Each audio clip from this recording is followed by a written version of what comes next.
Corintios, capítulo 10, verso 23. Amén. Si usted lo ha encontrado, el que pueda, se pone de pie en reverencia a la palabra del Señor y damos lectura en el nombre glorioso de nuestro Señor Jesucristo. Amén. Todo me es lícito, pero no todo conviene. Todo me es lícito, pero no todo edifica. Le hemos puesto por título a este mensaje: tomando decisiones para bien o para mal. Amén. En el mensaje anterior estuvimos compartiendo una palabra que nos hablaba de la realidad espiritual de algunos hermanos que empiezan a alejarse de la comunión, empiezan a dejar atrás la iglesia, empiezan a dejar la oración, empiezan a dejar buscar presencia de Dios. Y eso muchas veces sucede cuando el cristiano se ve sometido a diversas pruebas, que en vez de buscar más a Dios cuando más lo necesita, es cuando más se aleja. De verdad que es una tristeza cuando un cristiano toma esa actitud, porque parece haber olvidado que el Dios que lo salvó es un Dios todopoderoso, un Dios que sostiene la vida, un Dios que renueva, un Dios que fortalece, un Dios que nos lleva siempre a la victoria cuando nosotros confiamos en Él. Y la palabra nos decía en esa oportunidad que muchas veces el Señor reprochó a sus discípulos la falta de fe. Muchas veces le dijo al Señor: ¿hasta cuándo he de estar con vosotros, hombres de poca fe? Muchas veces el Señor reprochó esa falta de fe. A veces el cristiano, tomando malas decisiones, se enreda en el pecado y eso también le aparta de Dios. Pero hoy día vamos a comentar o a meditar en otro aspecto de las cosas que a veces suceden en la vida y que alejan al hombre de Dios. Así como a algunos la prueba parece ser tan pesada que en vez de buscar a Dios se alejan, que a veces los vemos llenos de gozo, llenos de entusiasmo. A veces ese entusiasmo desaparece y se diluye a la menor dificultad. A veces por pequeñas cosas el cristiano da paso atrás en vez de caminar hacia adelante. Vemos entonces, como decíamos, que a veces hay otros aspectos de la vida, como la palabra lo dice: todo me es lícito, pero no todo conviene.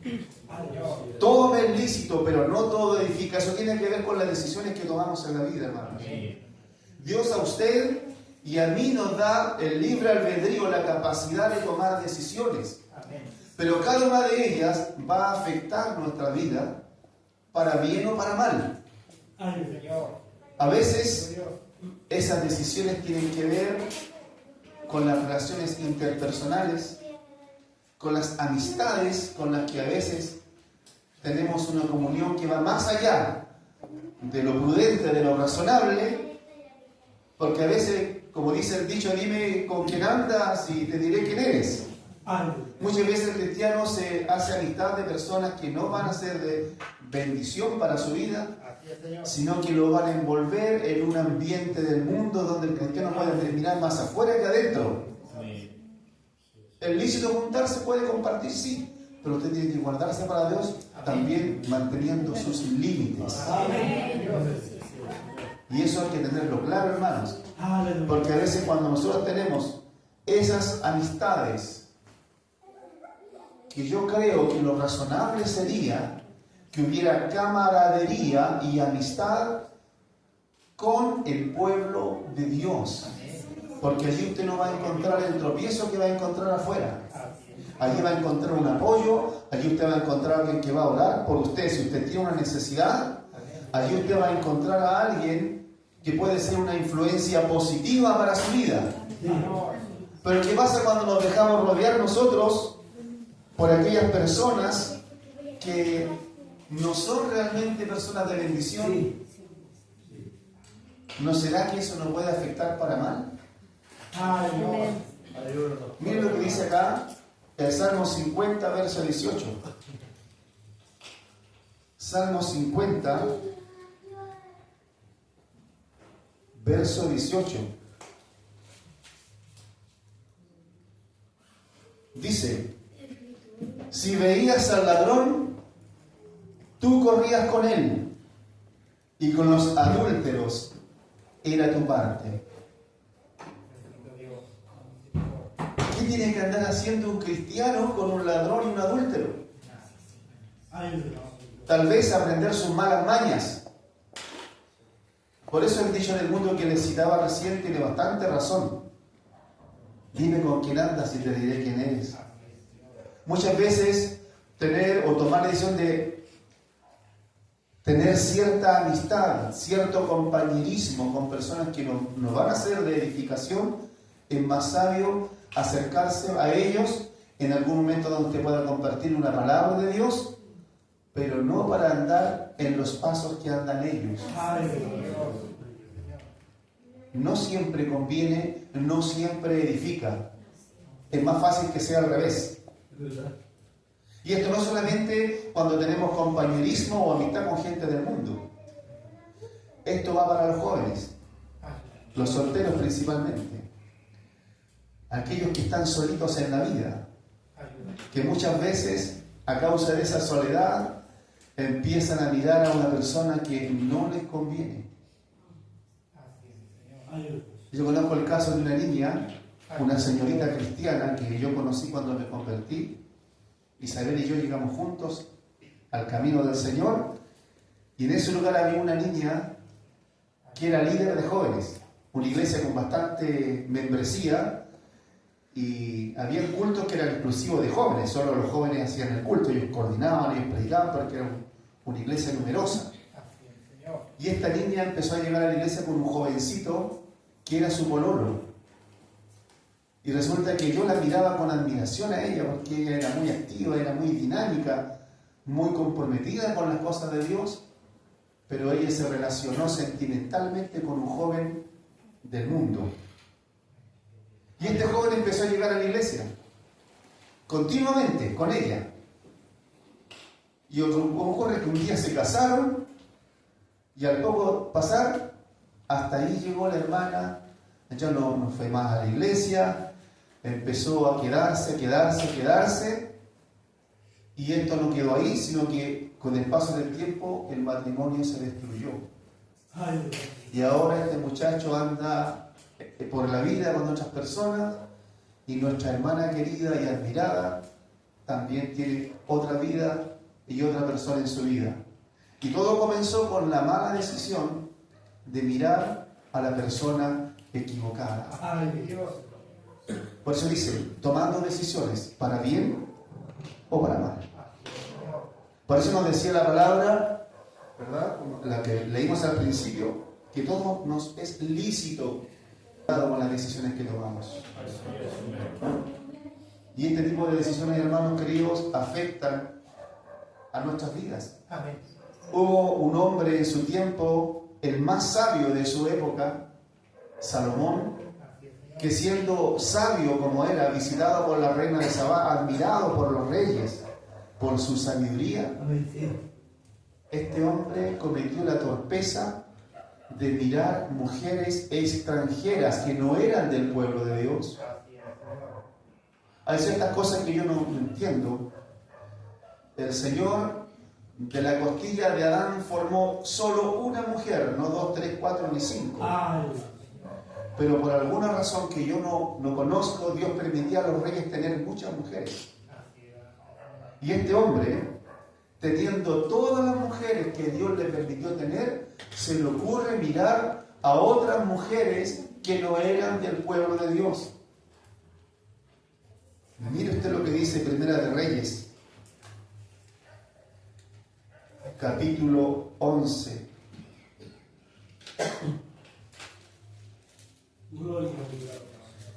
Esto sucedía con el rey Salomón, el más sabio de su tiempo. Si usted tiene su Biblia, ahí tiene un subtítulo que dice Apostasía y dificultades de Salomón. ¿Qué es la apostasía? Es darle la espalda o quebrantar un compromiso que teníamos con alguien. En este caso, un compromiso con Dios. Cuando un hombre cristiano se transforma en un apóstata es porque le dio la espalda a la fe, le dio la espalda a Cristo. Y de eso hay mucho hoy día. Y este hombre, el rey Salomón, dice en 1 Reyes 11:1, dice, pero el rey Salomón amó, además de la hija de Faraón, a muchas mujeres extranjeras, a las de Moab, a las de Amón, a las de Edom, a las de Sidón y a las Eteas, gente de las cuales Jehová había dicho a los hijos de Israel, no os llegaréis a ellas, ni ellas se llegarán a vosotros, porque ciertamente harán inclinar vuestros corazones tras sus dioses. ¿Qué pasó con Salomón? Que cuando se hizo viejo dice que él amó tanto a sus mujeres, incluyendo las extranjeras, que él levantó altar para cada uno de los dioses de sus mujeres. O sea, el hombre, después de ser el más sabio, cayó en una necedad inexcusable. Porque no fue solamente que tomara mujeres extranjeras, sino que ahora además levantó altares para dioses ajenos, cosas que Dios había prohibido terminantemente. Mira el verso 3. Y tuvo 700 mujeres reinas y 300 concubinas, y sus mujeres desviaron su corazón. Tomó su decisión y fue para mal. Y esto no solamente en el ámbito de las amistades que nos rodean, no solamente en el ámbito de la vida amorosa, sino que hay muchas otras decisiones que nosotros tomamos que pueden ser también dañinas para nuestra relación con Dios. Podemos tal vez tomar decisiones que nos van de alguna forma a envolver, a atar, a arrebatarnos nuestro tiempo para que ya no tengamos tiempo para congregarnos, para que ya no tengamos tiempo de orar, para que ya no tengamos tiempo de buscar a Dios. Y finalmente la vida del cristiano se va enfriando, se va alejando, se va apagando más y más. Todo por una mala decisión. Y la vida del cristiano puede llegar a ser tan lamentable espiritualmente que podríamos compararlo con la condición espiritual de la iglesia de la Odisea. Porque a veces el cristiano cree que está muy bien. Hay plata en el bolsillo, hay salud, tengo proyectos personales, lucho hasta alcanzarlos, todo funciona sobre ruedas. Algunos están luchando en este momento por conseguir una carrera universitaria que les permita un trabajo con mejores ingresos. Otros están luchando por la casa propia. Otros tienen en mente comprarse su bonito auto. ¿Y eso está mal? Por supuesto que no. Todo eso está muy bien. Si usted tiene su casa, quiere una ampliación, quiere un mejor espacio, algo más acogedor para su familia, eso es legítimo, eso es bueno. Educarse es bueno, prepararse es bueno. Y entonces se pregunta usted, entonces, ¿dónde está el problema, hermano? En que muchos que hoy día están detrás de esas metas tienen un grado de afán tan alto que se olvidaron de servir a Dios. ¿No ve que ya no les queda tiempo? Y ahí está el problema. Entonces, su condición espiritual puede ser tan triste después de haber buscado a Dios, después de haber conocido a Dios, después de haberse llenado de Dios, después de haber servido a Dios. La condición puede ser tan lamentable, como decía, como la iglesia de la Odisea. Para que tengamos un poquito más claro cuál era el contexto de esa iglesia, la Odisea, en este caso, era una ciudad de Asia Menor muy próspera, donde había mucha riqueza, hermanos. Fundada por Antíoco II en el siglo III a.C. Era tanta la prosperidad material de esa ciudad que para el terremoto 60 del año 60 después de Cristo no quisieron recibir ayuda económica del imperio porque ellos tenían sus propios medios. y la volvieron a levantar con su misma gloria que tenía. Construyeron una carretera que la hizo centro comercial de su época. Entonces era tanta la abundancia que había allí que todo el mundo estaba bien, según ellos. Y en medio de esa ciudad tan rica, tan próspera, estaba la iglesia del Señor Jesucristo. Y ellos no eran ajenos de esa vida.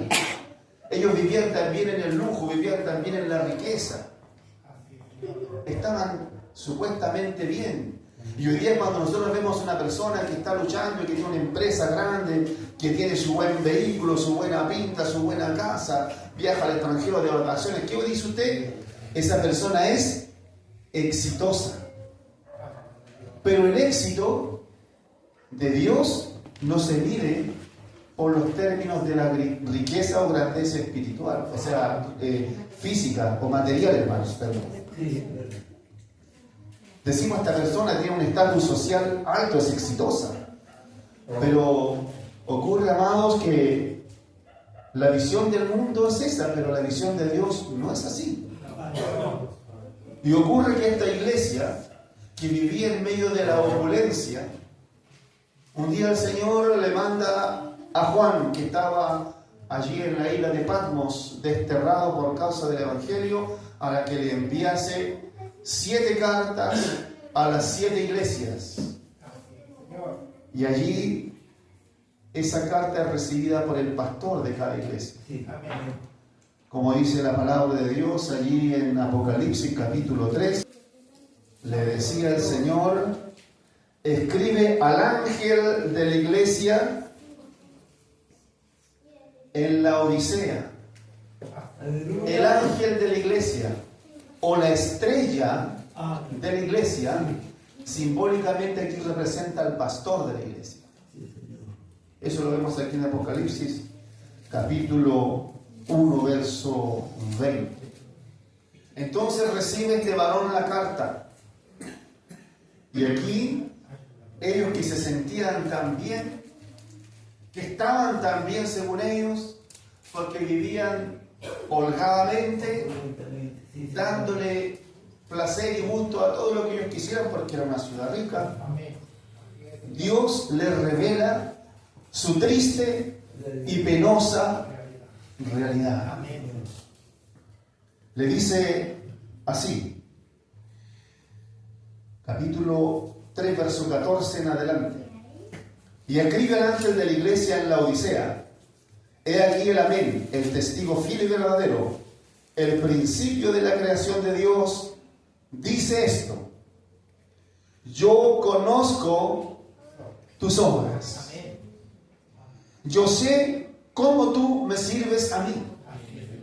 Yo sé cómo tú caminas. Yo sé cómo tú me buscas. Y agrega que tú ni eres frío ni caliente. Ojalá fueses frío o caliente. Eso habla de la relación que tenemos con Dios y del amor que tenemos hacia Él. Amén. Cuando habla de los fríos, está hablando de los que están afuera, porque ellos no están ni ahí con Dios. Están absoluta indiferencia hacia Dios. Entonces, cuando Él se dirige a los suyos debiesen estar calientes. Y esa palabra caliente viene del griego sestos, que significa fervoroso, apasionado e intenso.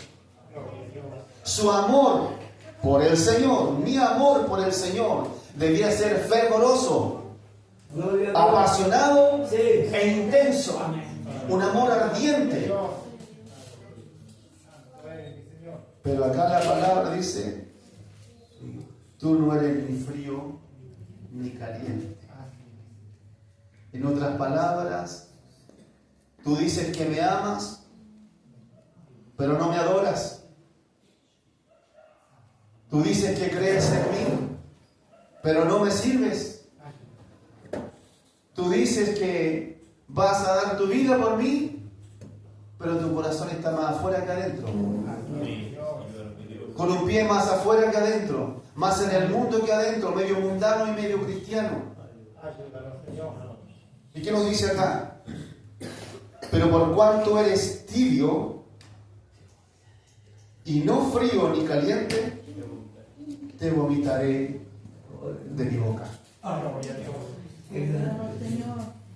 La palabra Laodicea o el nombre de Laodicea también tiene un significado. Laodicea significa el gobierno del pueblo. O sea, esa iglesia no estaba dejándose guiar por el gobierno de Cristo, sino por el gobierno de sus propios deseos. En otras palabras, servían a Dios como querían, hacían todo de acuerdo a sus propios pensamientos, a los deseos de su carne, pero no estaban sometidos al señorío de Cristo. No estaban realmente buscando a Dios. Tenían una vida religiosa, pero no estaban agradando a Dios. Sin embargo, ellos juraban que estaban bien. No, pero sí estamos súper bien. Yo también creo en Dios. Así dice el mundo. Y ellos dicen y agregan, pero a mi manera. Dios nos libre, amados hermanos, para que nosotros no tengamos una fe como la fe del mundo, una fe indiferente, una fe fría, sino que cada quien hace lo que se le antoja. Dios nos ayude. ¿Cómo sabemos que ellos se sentían bien? Por lo que ellos le responden al Señor. Observe el verso 16, el 17, perdón. Sí, está por aquí. Porque tú dices, yo soy rico y me he enriquecido y de ninguna cosa tengo necesidad. Me detengo ahí. ¿Qué sucede cuando el hombre prospera en el mundo?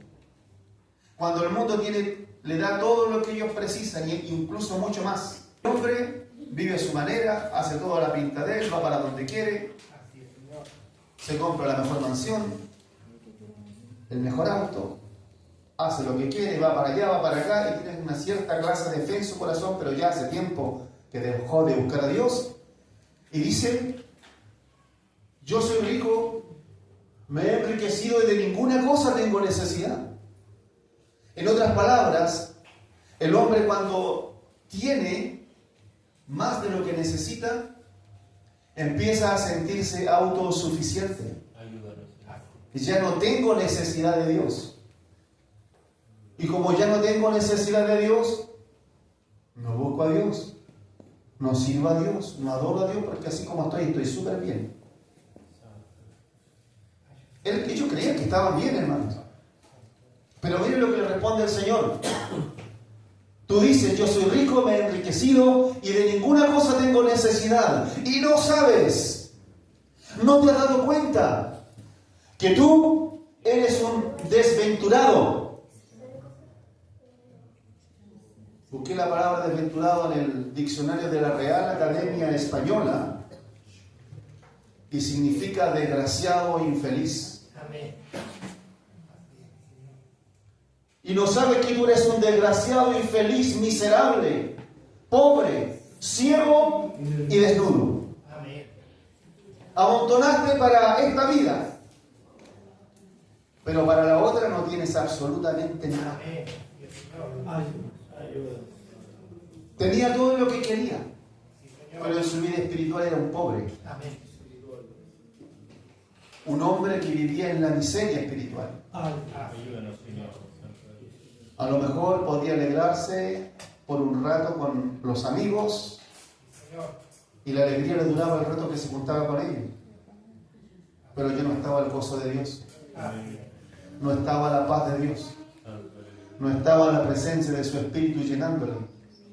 Porque estaba ahora lleno de otras cosas. El Señor nos ayude, amados hermanos. Este hombre estaba totalmente vacío de Dios.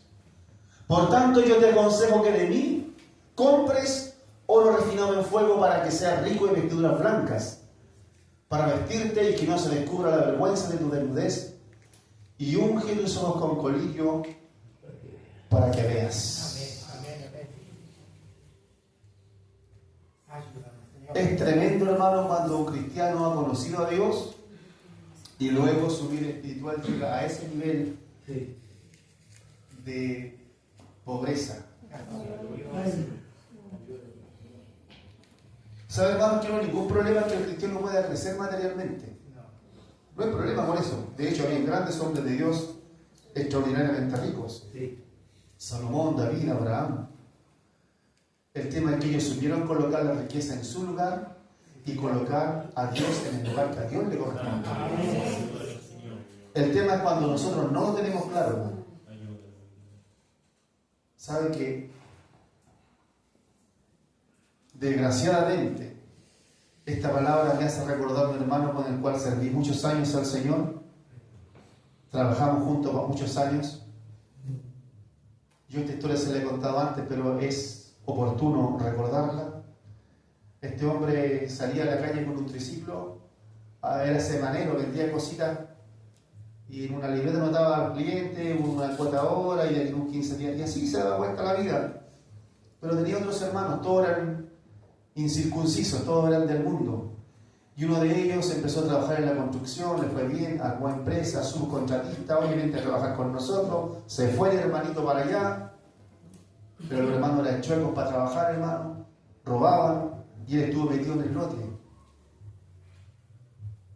Hasta que desgraciadamente hicieron un negocio con una iglesia, le vendieron un terreno al siervo de Dios, porque el siervo iba a construir un templo, y cuando llegó a la hora de ver los papeles, descubrió que no le vendieron el terreno.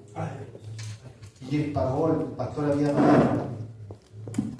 Lo que le vendieron fue el uso del suelo, pero no la propiedad del suelo. Lo estafaron al pastor. Y el hombre estaba así, forrado, como dicen algunos por ahí. Después de haber servido a Dios, ¿hacia dónde fue él con sus decisiones que tomó, con los hermanos que él tiene? ¿Cómo el hombre fue deslizándose? ¿Sabe, hermano, que el tema de las decisiones que tomamos es algo importante? Algunos piensan, por ejemplo, cuando escuchamos hablar de Sodoma y Gomorra, siempre nos acordamos de la perversión sexual de esos lugares. Pero ellos no comenzaron así. Sodoma no comenzó así, sino que terminó así. ¿Cómo comenzó el tema de Sodoma? Comenzó porque tenían abundancia y porque les sobraba el tiempo. Usted lo puede ver por allí. ¿Dónde está ese pasaje? Ezequiel 16:49. Dice que ellos tenían abundancia de pan, dice así el capítulo 16, verso 49 de Ezequiel. He aquí que esta fue la maldad de Sodoma, tu hermana: soberbia, saciedad de pan y abundancia de ociosidad. Se llenaban de orgullo, de soberbia, de vanagloria, por causa de la abundancia de pan y abundancia de ociosidad. No siempre la abundancia conviene, hermano. No siempre la abundancia es sinónimo de bendición. Amén. Que el Señor nos ayude. Miren lo que dice Proverbios 30. Proverbios capítulo 30, verso 8. Esto decía el proverbista. ¿Usted se recuerda quién era el proverbista? ¿Escribió los proverbios? Por aquí está el nombre del Salomón. Salomón, Ezequías, Agur y Lemuel, los que fueron autores de los proverbios. Y estos hombres aquí decían: no me des pobreza ni riqueza, manténme del pan necesario, no sea que me sacie y te niegue, y diga, ¿quién es Jehová? ¿Quién es? No lo conozco. O que siendo pobre, hurte y blasfeme el nombre de mi Dios. ¿Sabe usted que en los tiempos antiguos el hombre que tenía, bueno, en esa época había mucha esclavitud, y el hombre que tenía para comer y para vestir, no se podía aspirar a más de eso? Y si alguno lograba tener un terrenito o unos pocos animalitos, era considerado rico. Y resulta que si usted mira un poquito nuestra vida en este tiempo actual en que vivimos, Dios nos ha dado lo necesario y mucho más de lo necesario. Oiga, hace 40 años atrás, ¿quién tenía un celular? Nadie nos conocía. No había cable, no había computadores. Ahora, si alguien tiene frío, pone unos palitos a la estufa. Estamos sobrados de cariño, hermano. Y Dios nos ha bendecido abundantemente. El punto es, ¿estamos nosotros de alguna manera retribuyendo a su amor? ¿O le damos lo que nos sobra? El Señor nos ayude. El Señor nos ayude, amados hermanos. El cristiano debe llevar todos sus planes y proyectos a los pies de Cristo. Porque cuando no lo hacemos, y esos planes y esos proyectos de alguna manera los alcanzamos, pero sin la bendición de Dios, puede ser que esa decisión, lejos de acercarnos a Dios, nos pueda alejar. Satanás es un tipo astuto, mentiroso. Resulta que yo puedo ir a tal parte, pueden abrirse unas puertas enormes de grande conveniencia para mí, pero yo no sé qué me espera un poquito más allá. No sea que aparezca por ahí una hija del caballero. Y como Satanás es astuto, le coloca pero justo,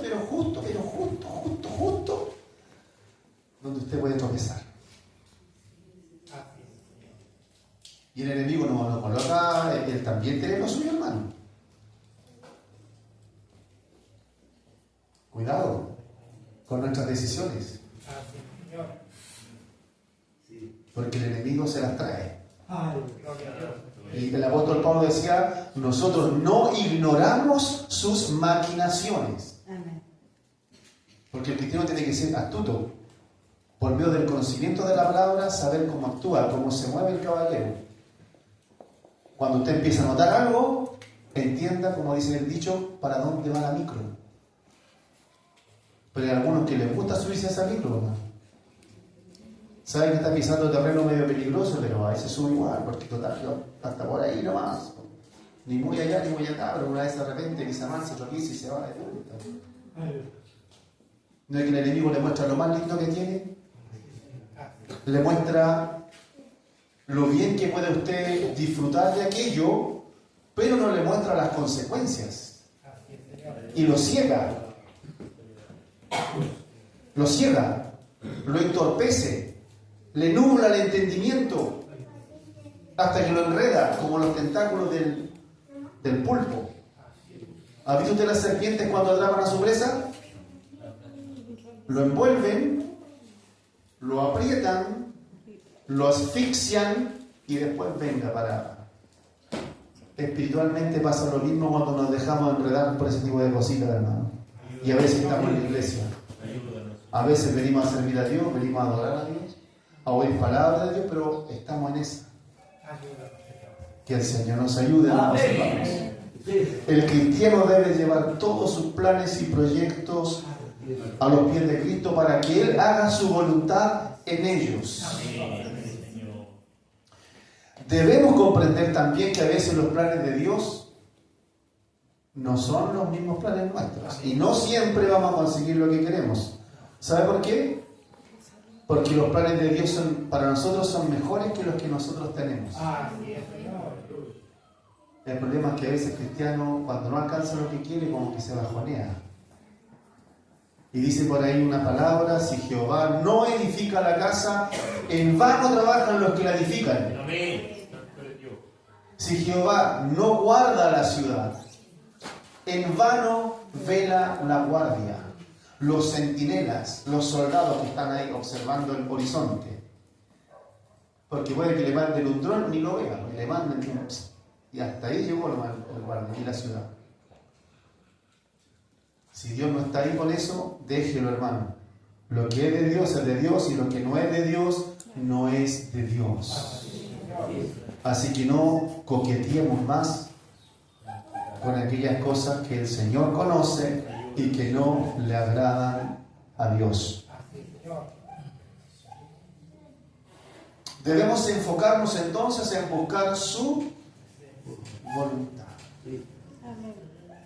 No todo aquel que me dice Señor, Señor entrará al reino de los cielos, sino aquel que hace la voluntad de mi Padre, dijo el Señor, que está en los cielos. Y en otro lugar el Señor dice: ¿por qué me llamáis Señor, Señor, y no hacéis lo que yo os mando? ¿Se dan cuenta, amados hermanos, que cuando estamos bajo el gobierno de Cristo tenemos toda la bendición disponible para nosotros? Ni el diablo se mete con nosotros. Ni el diablo. Escúchelo. Ni el diablo se puede meter con nosotros cuando estamos bajo la gracia de Dios. Por eso dijo el Señor: someteos pues a Dios. Resistid al diablo y él huirá de vosotros. Yo a veces escucho a algunos hermanos que predican, dicen: resistid al diablo y huirá de vosotros. Pero la Biblia no dice eso. Dice: primero, someteos a Dios. Si no hay sometimiento, cuando usted quiera resistir al diablo se va a reír en su cara. Primero, sometimiento a Dios, a su palabra. El Señor nos ayude.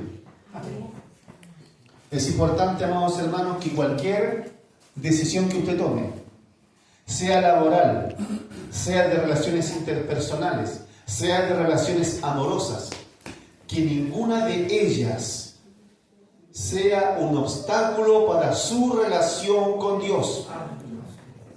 Que ninguna de ellas sea un tropiezo para su vida, sino que todo lo que nosotros podamos hacer no nos impida tener un tiempo de intimidad con Dios. Porque ahí está nuestra vida. Lo demás es cosa de este mundo solamente. Colosenses capítulo 3. Colosenses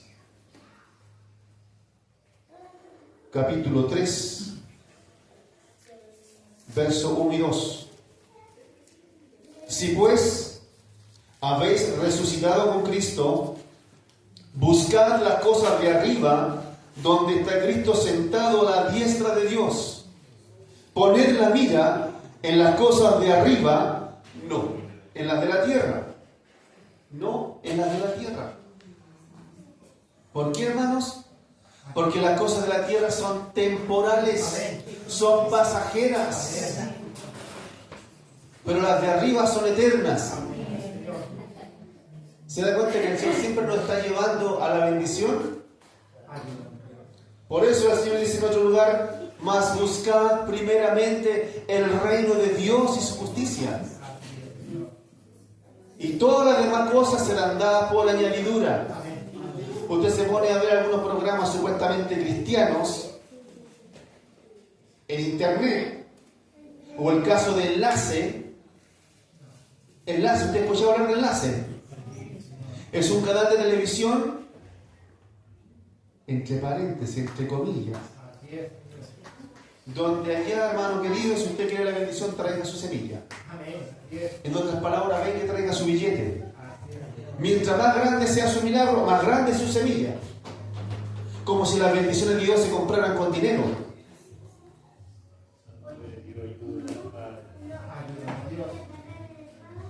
Triste, ¿no? Y si alguien da todo y no recibe nada, se sacan el pillo. No es que a usted le faltó fe. Ahora le falta la fe y la plata. ¿Y el billete de dónde se fue? a los bolsillos de los que están detrás del asunto. El Señor nos ayude. Hay que mirar las cosas de arriba. Si usted necesita algo, usted se lo pide a Dios en oración. Hace falta usted que vaya a comprar con su semilla a enlace. Y sabe que esa cuestión desgraciadamente ha echado a perder mucha la llegada del Evangelio al mundo, porque el mundo mira con malos ojos cuando ven esas cosas. El mismo Señor Jesucristo, cuando entró al templo y vio el negocito que estaban haciendo adentro, les dijo: la casa de mi Padre, casa de oración, será llamada, pero vosotros la habéis hecho cueva de ladrones. Y hoy día hay varios de esos en internet, y por eso el mundo no quiere saber mucho del asunto. Pero nosotros, amados, volviendo al mensaje, todo nos es lícito, pero no todo conviene. Todo es lícito, pero no todo edifica. Cualquier cosa que hagamos, primero vayamos a los pies de Cristo. Y de ahí para adelante que Él haga su voluntad. Porque cuando estemos bajo su voluntad, vamos a estar bajo su bendición.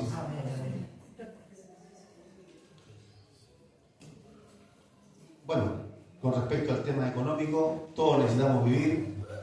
Cristo mismo tenía un tesorero dentro de los 12, que era Judas, el que aprovechaba de sacar el dinerito de la bolsa. Y el Señor también en su palabra nos da un consejo a nosotros para terminar.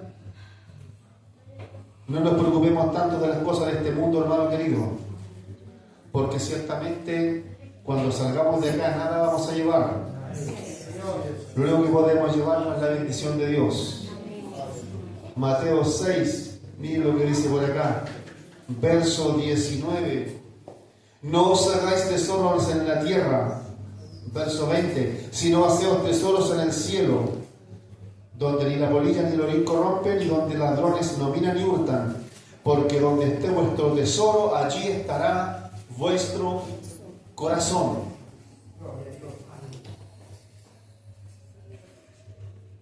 Amados, que podamos toda decisión buscar primero la voluntad de Dios, porque no todo conviene y porque no todo edifica.